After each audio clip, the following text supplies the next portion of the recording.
Well, hey everyone. In today's conversation, you're going to hear my friend, Alex Pursglove, who I've known for a very long time, and I'm so excited for you to get to know her. And so, Alex, welcome to the L3 Leadership Podcast. Yeah, thanks, Doug. Super excited to have this conversation with you today. Yeah, and so I want to dive right in. So I feel like I've been journeying alongside you or watching you for probably the last 10 years. I don't know how long it's been, but when I met you, you were an executive assistant. Yeah. So when I met you, you were an executive assistant and at a nonprofit organization. And I remember you starting to share these dreams of you could see yourself being an entrepreneur and getting into coaching and event planning.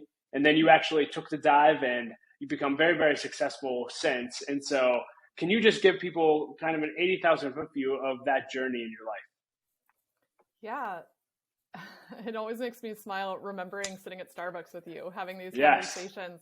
And it did feel like such a future dream at that time. So I had these desires, I had these ideas, and I would dream a lot about wanting to be an entrepreneur. I really fell in love with the personal growth world and coaching. So I knew that I loved helping people develop and grow. And I was getting little snippets of that through my job as I had other team members I oversaw. So it's like I had this desire that I wanted to really keep leaning into. And I allowed myself to do that. I continued learning more. I started my business on the side and was growing it while being full-time. And then I reached this point where I just knew that I felt out of alignment because what I felt really called to do was to be all in for my coaching. I knew that's what fired me up the most. It's what I got the most excited about. And it was also where I felt the greatest amount of discomfort and the most second guessing and the most fear. And so back then I didn't fully see it as clearly as I do now, but all that second guessing made me go back and forth and, doubt the vision. So it took me a few years before I was ready to say, okay, I'm going to make this jump and I'm going to go all in. But it was actually hearing a now mentor of mine make a statement at an event that if you're only 95% in, you're out. And you and I have talked about that before. And it was such an activating comment when I heard it, because it made me stop and look at, okay, do I really want to be all in for this? And I never really reached a point of like, okay, the circumstances finally have all lined up to just be perfect, to make this jump. I believe so often that that doesn't really happen. When we decide to go all in for our vision, we have to first put our stake in the ground and say, okay, I'm going to go all in for this. I'm ready. I'm ready to make this my thing. And so I made the leap, and it was definitely a leap of faith. And my husband and I had actually just moved back to Pittsburgh. We had just bought a house. My husband was starting a new job that was 100% commission as a salesman. And so it was probably actually at the least logical time from looking from the outside in, but it was when I decided I just need to do this. So you made the decision to go all in, which I absolutely love. That is a decision that very few people actually do. I think so many people have a dream in their heart or have these desires and like you feel like they're not in alignment with what they're supposed to be doing. But they're not willing to take that courageous step and go all in. When you actually did take that step of faith, we'll talk more about this later, but you basically went from a side hustle to going all in to now you're earning, 5 figures a month, which is pretty incredible. And again, we'll get into that. Was it automatically for you up and to the right? Was there a period where it was just like, hey, I don't know if this was the right decision? What did the first 6 to 12 months look like? Yeah, it definitely was not just everything fell into complete place right off the bat. It was a journey. And once I made the decision, once I made the leap, I definitely got confirmation once I decided that, yes, this is where I need to be going. So that I had some peace about, in knowing, like, I felt relief. Like, yes, this is the path. But then as I was, building up the business, first time being a full-time entrepreneur, there were plenty of challenges. And I learned a lot about who's really an aligned client, what I really want to be doing, what fits with me, what kind of services I want to offer, what were my zone of genius areas, like what was I really going to be all about as a coach. So I think what I've learned in this experience is that so often we end up trying to figure everything out before we take the step. And for me, in the first, 6 to 12 months, it was trying things out, seeing what fit, what didn't, and learning through doing started accelerating my results more quickly instead of trying to get it all figured out and make sure I don't make any mistakes, on the front side of it. And instead allowing myself to take action and then allowing myself to learn and pivot and adjust based on my experiences. So is this answering your question about what the first 6 to 12 months was like? Okay. So I think from doing all of that, in my first year, I worked a lot and I took on a lot of clients and I said yes to a lot of opportunities. And then from that, I realized by the end of my first year, I was heading quickly to burnout. I was tired and I was working, with a lot of clients that weren't actually in alignment with me, or it wasn't in greatest alignment for what I really wanted to be doing. You mentioned the event planning. In my first year as a full-time entrepreneur, I was doing events and I liked events and I enjoyed it, but it wasn't my greatest passion. It wasn't what I was really called to do because coaching was deep down what I actually really wanted to be all in for. So it actually took that first year of being a full-time entrepreneur to realize, okay, now I'm ready to go all in for the coaching side and for what's in greatest alignment with me. That's amazing. And so first year you were learning by doing, just doing everything you can, learning on your own, learning from your own experience. You made the jump. But what I love is, and again, you weren't public about this on the front end, but since you become public, you actually, and I don't know how close it was to the time frame we're talking about, but you not only jumped on your own and had the courage to do that, but then a year later, you also have the courage to actually make an enormous investment in yourself. You actually, did what you tell other people to do, and you got your own coach. And I believe you invested $100,000 in a coach. Like, that's just one person coaching you. Can you talk about that investment? Why did you make that? Was it hard? And what was the ROI on that? Yeah, happy to tell this story now. As you said, I wasn't really public about it until I felt really confident that it was one of the best decisions I've ever made, which now I can say with complete confidence. So I'm happy to share it. And the funny thing about this, Doug, is I actually knew my coach for many years before I started working with her. And I knew that she invested $100,000 in her first coach.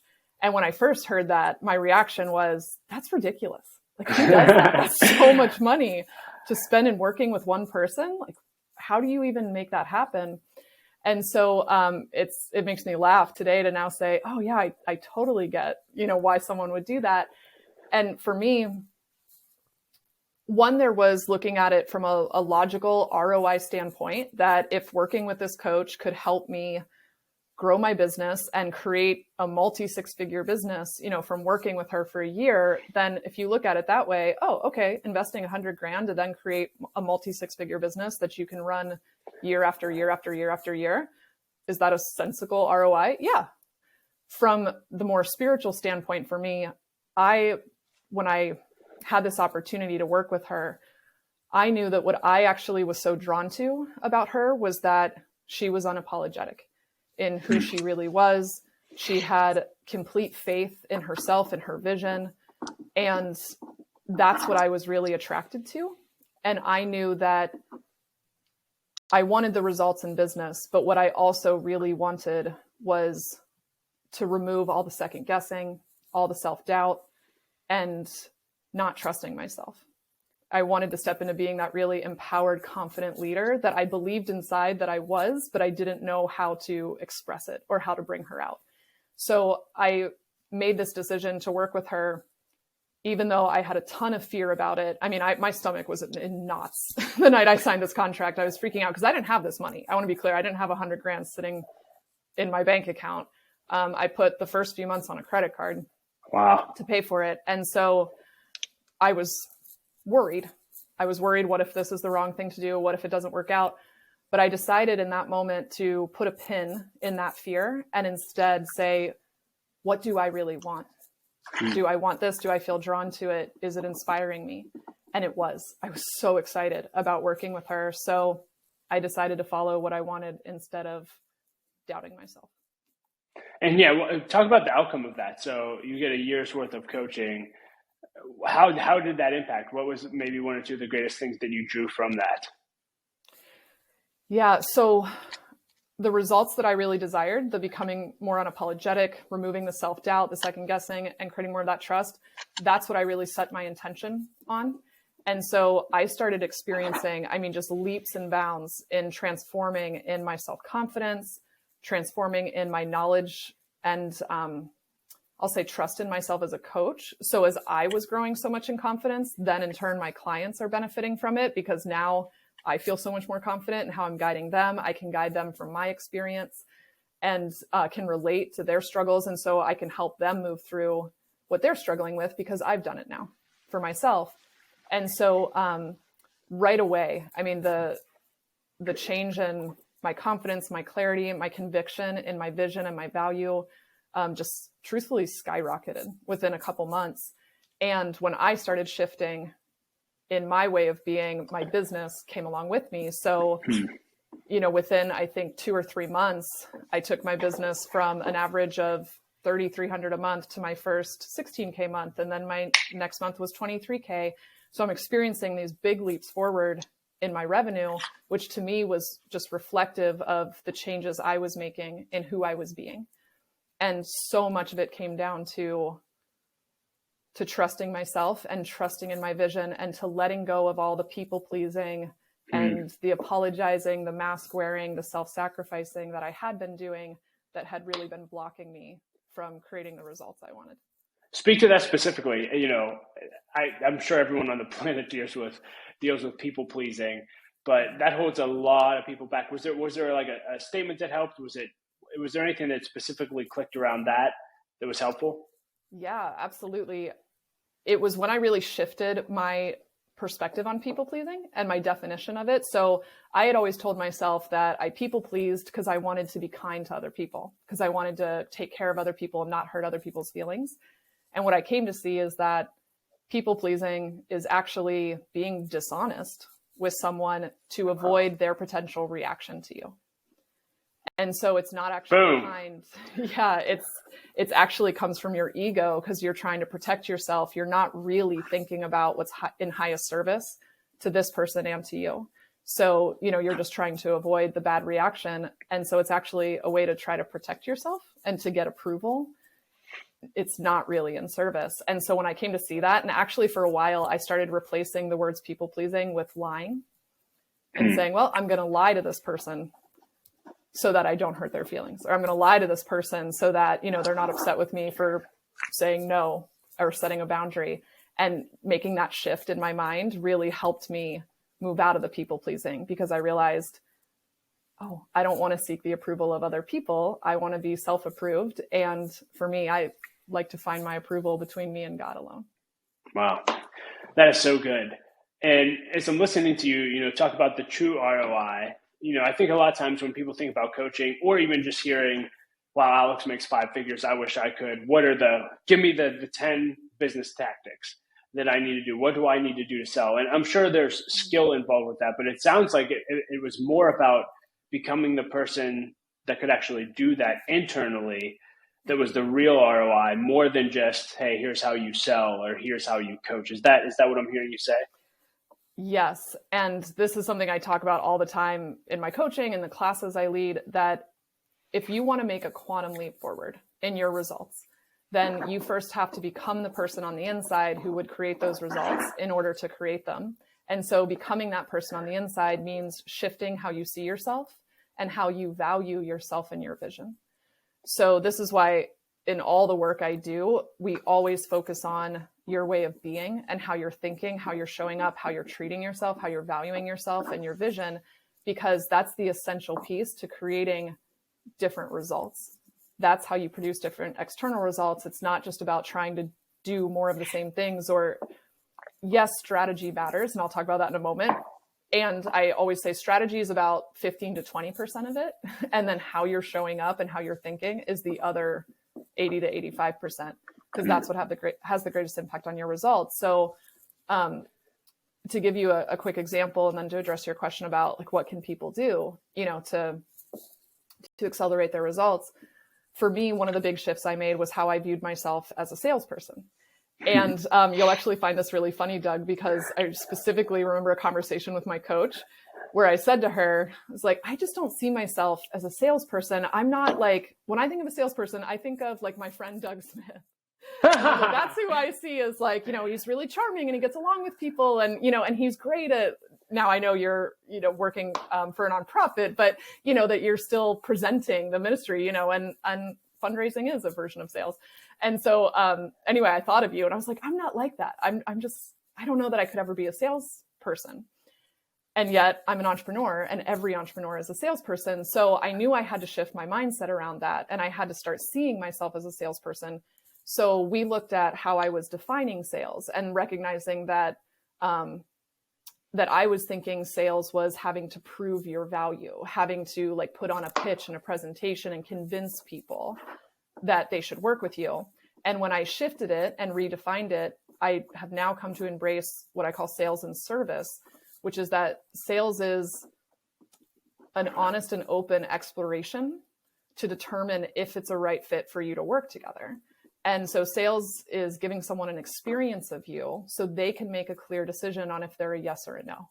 There should actually be no convincing in sales. It's about helping someone get really clear about what they want and then giving someone an experience of you. So I also started shifting and seeing that my power in sales is bringing my coaching, bringing how I guide, how I teach to my interactions with people, and saw it as building relationships.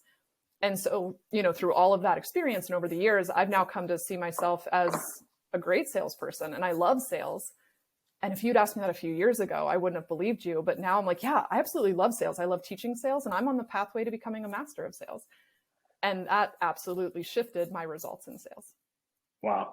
And again, this all goes back to you investing in yourself and who you are more than anything else, which I love. And we were talking before, we started the conversation recording, that not only did you invest that 100K in yourself that initial year, but you've continued to do that year after year after that.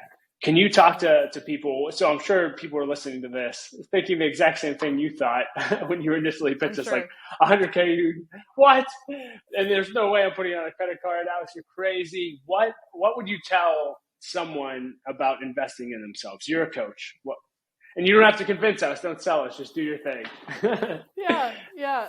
So I would say the reason my perspective has shifted on this so much is because now that I've experienced it, I also realized that when I made this investment in myself, I was sending the message to myself that my dream and who I am being matters. And it's valuable and it's a high priority. And so how I showed up in that experience, with so much skin in the game, you better believe I showed up to every call. I was taking notes.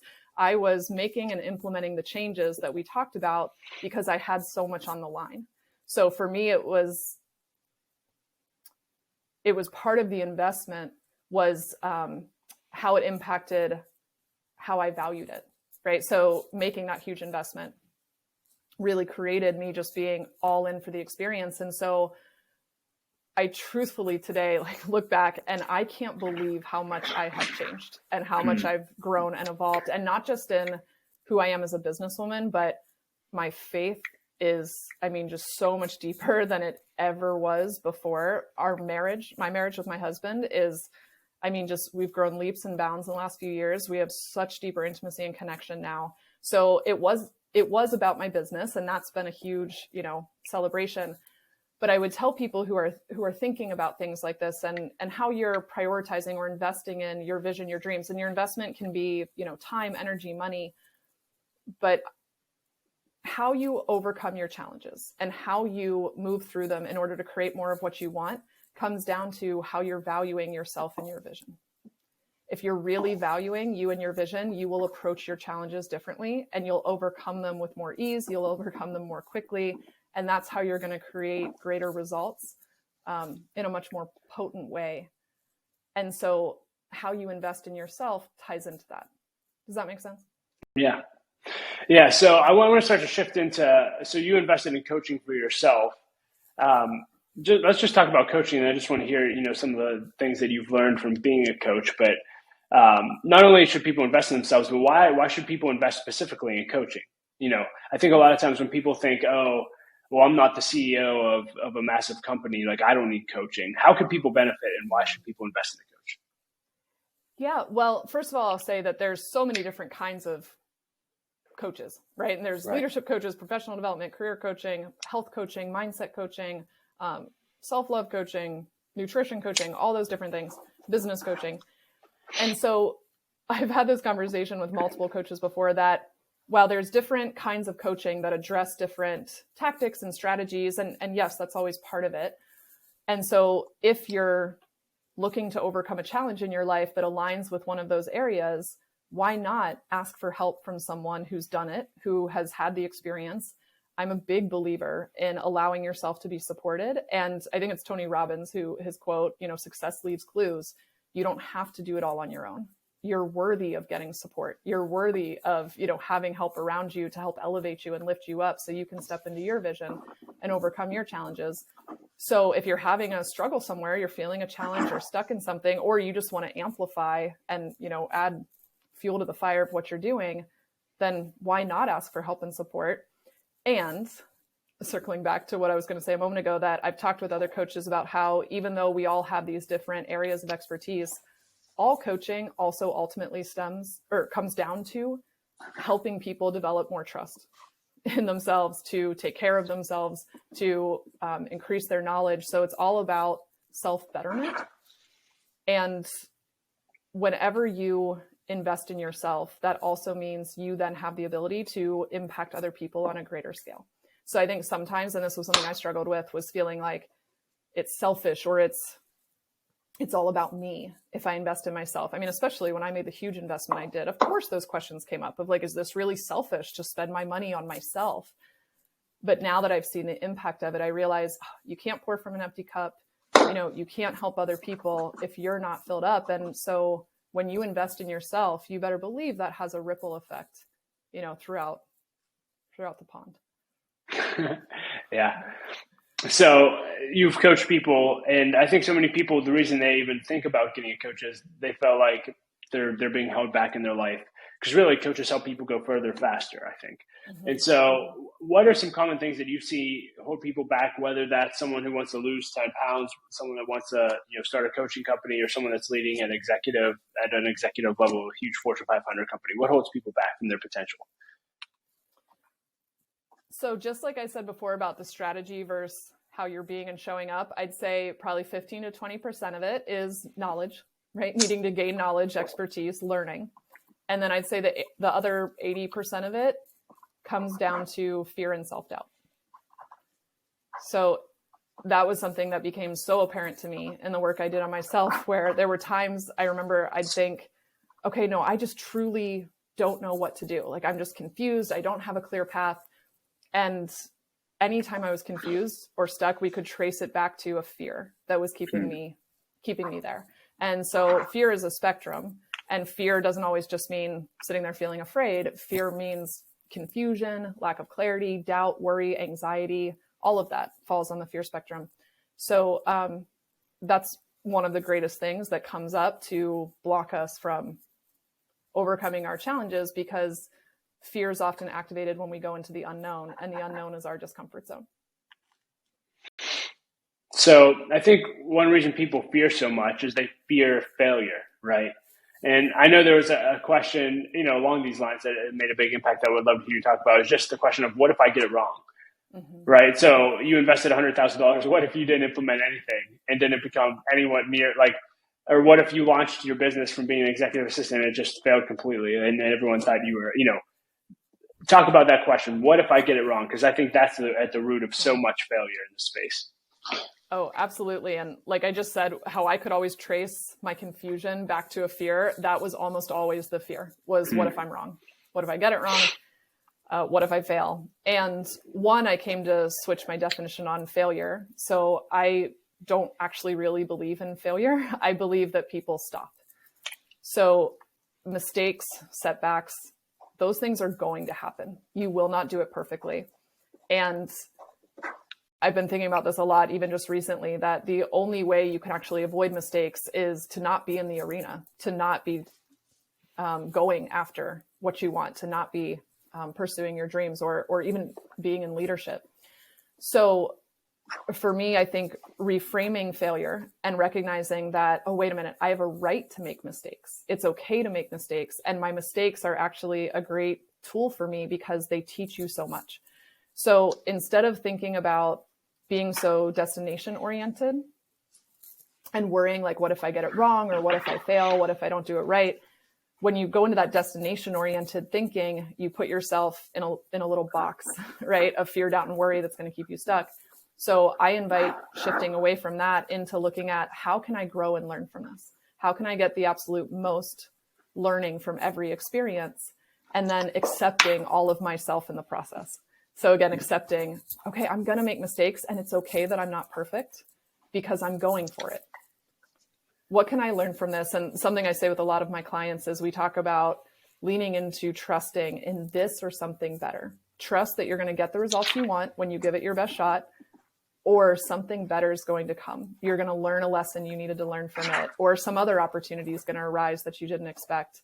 And that's the process of really walking in faith, is leaning into the unknown and saying, I'm going to do this, knowing that nothing's guaranteed. Wow. Well, Alex, and again, we've been friends for years. I mean, I've seen the growth in you, and I could not be more proud. It's been so fun to watch and just to hear you and everything that you've just shared was incredible. I want to shift into the lightning round in a moment. Before I do, if someone's listening to this and saying, man, maybe it's time, or I'm interested in investing in myself, maybe they really connected with something you said. Can you just share a little bit about, your services and ways people can connect with your coaching? Yeah. Thank you. So I'll say this. I'd love to connect with anyone who listens to these episodes, who wants to have a conversation or learn more about something I shared. So I would love and welcome any conversation around this. And if someone is interested in receiving support and really making quantum leaps forward in your business and learning how to become more confident, unapologetic, and really releasing the fear and self-doubt spirals, then I would love to talk about that as well. And you can connect with me on Instagram at Alex Pursglove, or you can go to our website, alexpursglove.com, which is in the middle of a rebuild, but you can find me through the website, and I'd love to connect. Awesome. Hey, and you've mentioned several times taking a quantum leap. Like, that just sounds amazing. Like, I just want to take one just to say I did it. What does that phrase mean to you when you say that? Yeah. So the way I think of a quantum leap is making a explosive jump forward that's far beyond the next logical step. So instead of kind of just one step forward at a time or that slow build, it's making a leap forward in your results. And from my experience in having a few quantum leaps, it's the kind of leap where you look back and think, wow, I am experiencing something I never really thought was possible. Like, I didn't know that I could actually create these kind of results or have this shift in my experience. And that's a really powerful thing. Yeah. And I would say you've made the quantum leap. I guess I have to ask this question. So and clearly, like, I know you and what you've shared. You didn't make the quantum leap in your life to make money. Like, it was never about a dollar amount. It was about becoming and really helping other people, which I love. But financially, you've talked about you've made 5 figures in a month, et cetera. I'm assuming, I'm in the nonprofit space in Pittsburgh. I'm assuming you didn't make 5 figures a month being an executive assistant. What have you learned about money through that quantum leap, both, spending money on yourself, but then also just earning that kind of money? Because I think a lot of times people don't have the motive of, oh, I want to help people or, do whatever. It's like, oh man, if I could just make 5 figures a month, my life would just be so much better. I just want to hear you talk about that. Yeah, sure. My beliefs about money have shifted greatly as I've become an entrepreneur, as I made this big investment in myself. And what I've come to see, one, is that money is a vehicle for change and for impact. So I had to move through my own blocks around wondering if it was selfish to make a lot of money, or feeling like if I'm going to make an impact for other people, I need to not care about the money. And so I've come to see that, they're tools that work together. Growing my business now to where it is today and being at multi 6 figures and continuing to grow, now I'm able to reach more people. I'm able to employ people. I'm able to, make an impact in multiple ways. So one, I shifted into embracing that money is a vehicle for impact, and also recognizing that receiving money and feeling good about receiving money also requires you to feel good about spending money, because you can't ask people to spend money on your services and then feel bad about you spending money in return. So that was something I even experienced with the investment in myself, was that really helped me remove the fears of setting my pricing or asking people to invest with me, because I don't ever ask any one client to invest more with me than I've invested in myself. And I don't ever ask clients to do anything I haven't been willing to do. So it really set me up to, one, be more empowered in that way. But then also, I really came to see that money doesn't run out when you spend it. It's not ever wasted. It's not something that goes away. Money circulates. And so embracing the circulation of money also helped me really see how it can be in service. Not can be, it is in service to spend, to give, to receive money, and to be part of that circulation. Hey, thanks for sharing, Alex. So it's time. Oh, absolutely. It's time. Let's dive into the lightning round and see what we can get through. First question is, what is the best advice you've ever received, and who gave it to you? Oh, what a powerful question to start with. We've already talked about investing in yourself. So although that was really good advice, but I would say the best advice I ever received was to stop battling the parts of myself that I wanted to change, because something I had a real pattern in for a long time was beating myself up. And when my fear would arise, when my self-doubt would arise, I'd get mad. Be like, why am I doubting myself? Why can't I just trust myself? Or, I should be past this by now. And when I learned to shift away from battling that and embracing and accepting all of myself, that was actually the pathway through it. So I know this might be a little deeper for a lightning round question. I love deep. I love it. Yeah, but I have to say that really has to be some of the best advice I've ever gotten, because learning how to embrace myself and not fight with myself actually has transformed my relationship with myself, my self-confidence, and my faith, truly. If you could put a quote on a billboard for everyone to read, what would it say? So this is not my original quote, but I would say, all of you is welcome here. You're a coach, so you ask a lot of questions. And I'm just curious, do you have a favorite question or two that you always ask, whether it's a client or even if you're meeting with a mentor or a coach of your own? What are one or two of your favorite questions? Yeah, I ask almost every client I work with this question at some point, which is, if you knew that you couldn't get it wrong, if you knew you couldn't screw it up, what would you do?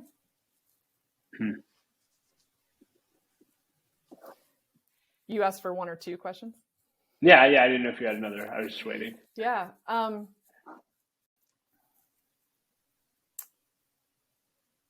So another question I ask that ties into our earlier conversation, often with clients, is, if you were valuing yourself and your vision as a top priority, what would you start doing differently today? Wow. Those are both great questions. They get really great responses too. Yeah, I'm going to have to journal on both of those. If you could go back and have coffee with yourself at any age, it doesn't have to be 20, that's the classic question, but any age, and have coffee with yourself and give yourself advice that you'd actually listen to, what age would that be, and what would you tell that version of Alex? So yeah, I would meet with 12 or 13-year-old Alex. She probably wouldn't have drank coffee with me, but taken her to get a Mountain Dew or something. Yes. And would have shared with her that it's really okay to be curious. It's really okay to explore, to be creative, and to use your imagination. What's something that you've done that you think everyone should experience before they die? Oh, that's such a good question.